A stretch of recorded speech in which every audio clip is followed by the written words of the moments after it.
For 75 years, Michigan Central was the hub for visitors coming in and out of the city. But in 1988, it closed due to a decline in rail passengers. And fast forward decades later to 2018, that's when Ford Motor Company bought the building to restore it, preserve it, and then eventually repurpose the more than century-old landmark. CBS News Detroit's Sandra McNeil shows you the vast history behind the Detroit staple. The Michigan Central station opened to the public without fanfare. It was the day after Christmas, December 26, 1913. It was rushed into service early because the former Michigan Central Depot downtown caught on fire. And for that reason, this building never got a grand opening. 7 months later, the fighting began overseas in what would become World War I.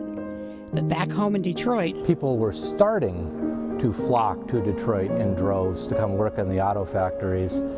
This station opened just in time to greet them. So when you had a lot of folks coming up from the south or coming from New York, wherever they came from to Detroit for work, this is the building they first stepped into Detroit from. It was a welcome mat. It was this grand public space. In 1917, the U.S. entered the war, and troops from Detroit shipped off from the station overseas. Some came home, some to their final rest. When the war was over, the Roaring '20s began, and people were on the move.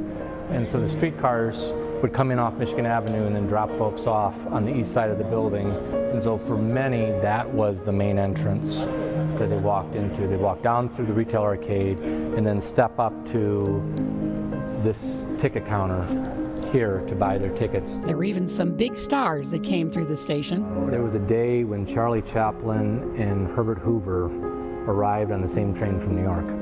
And Charlie Chaplin, being the megastar that he was, throngs of Detroiters came down to see him and greet him, and completely ignored Herbert Hoover.